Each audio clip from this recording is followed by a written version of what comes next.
السلام عليكم ورحمة الله. أهلا بيكم أحلى متابعين ومشتركين مطبخ ماجي وجوجو. أهلا بيكم في فيديو جديد.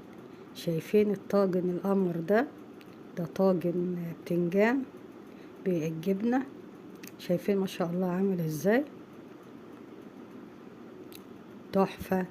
طاجن سهل واقتصادي، يعتبر يعني اقتصادي، وطعمه لذيذ. جربوه هيعجبكم ان شاء الله. وده كنوع من التغيير في الاكل، نوع من انواع البتنجان يعني. شايفين ما شاء الله عامل ازاي، طعمه تحفتين. وصفة تحفة وطعمها تحفتين. شايفين ما شاء الله عامل ازاي. والجبنة مقطعينة بقى. شايفين بقى الجمال. انا احب بقى منظر الجبنة وهي كده مقطة كده.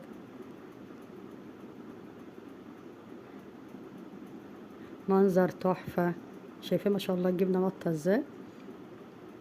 طاجن سهل، جربوه. وممكن يتعمل لو عندنا بواقي بتنجان وفلفل يتعمل بيه. اوكي.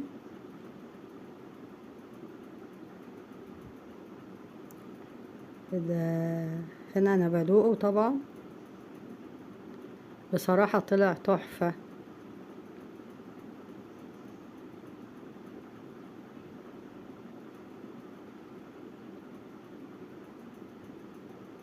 ودلوقتي قبل ما نقول عن المقادير وطريقة التحضير، معاكم ماجدة عبد الرازق، مطبخ ماجي وجوجو.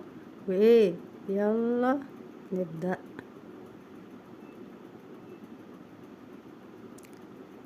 عندي هنا ده بتنجان مقطعه شرايح، وكنت حاطاه على الشواية شويته. اللي حابين تقلوه اقلوه. ده شايفين علامات الشوي باينة فيه ازاي.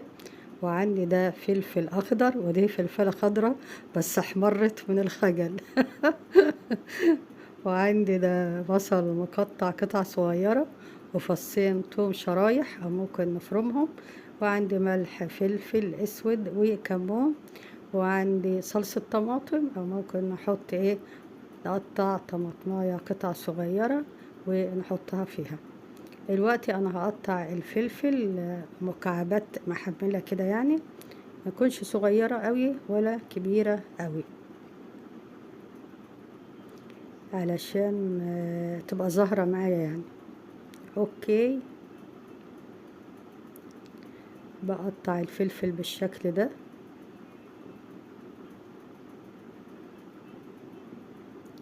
طاجن خفيف لذيذ هيعجبكم ان شاء الله.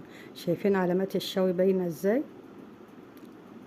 بيبقى خفيف عن المقلي. لو حابين تقلوه قلوه. برضو اقطعه قطع صغيرة. ممكن تقطعوا البتنجان قطع صغيرة وتقلوها، يعني تقطعها مكعبات وتقلوها. تمام. بقطعها برضو قطع محملة كده عشان ما تيتهريش معايا. قطعت خلاص الفلفل والبتنجان. والوقت هنروح على البوتاجاز ونشوف هنعمل ايه. جبت طاسة حطيتها على النار، حطيت فيها مكعب زبدة، ولما تسيح هننزل البصل. نزلنا البصل اهو.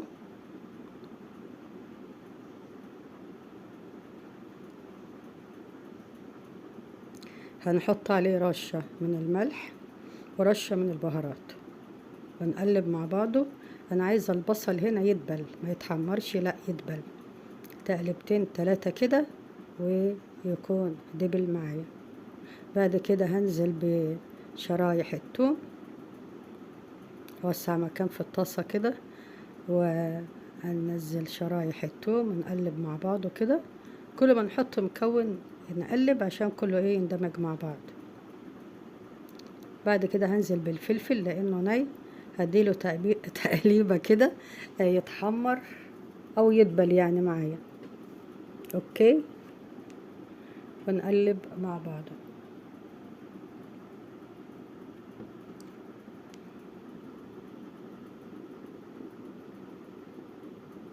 خلاص الفلفل اتشوح معايا او اخد له تقلبتين على النار. بعد كده هنزل بالبتنجان. طبعا احنا عارفين البتنجان مستوي، يا دوبك ندي تقليبه ايه كله مع بعض.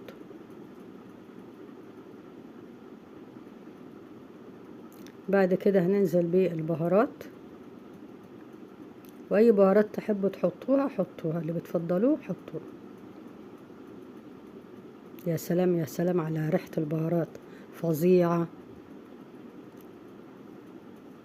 الريحة رهيبة. شمين، قولوا شمين. شمين ريحة البهارات. بعد كده هنزل بصلصة الطماطم او مكعبات الطماطم، نقلب كله مع بعضه كده، تاخد وتدي بشكل ودي مع بعض. شايفين لوحة فنية. انا هجيب معلقتين مية كده عشان ايه تخلي البتنجان والفلفل مندي كده، ما يبقاش ناشف، يبقى مندي كده. اوكي، شايفين الجمال؟ قولوا شايفين يا احلى متابعين. بقلب هنا. خلاص شربت الصوص اللي فيها، تبقى مندية كده ما تبقاش ناشفة، عشان ما احطها في الفرن ما تنشفش. بعد كده هجيب طاجن او بايركس وهنزل فيه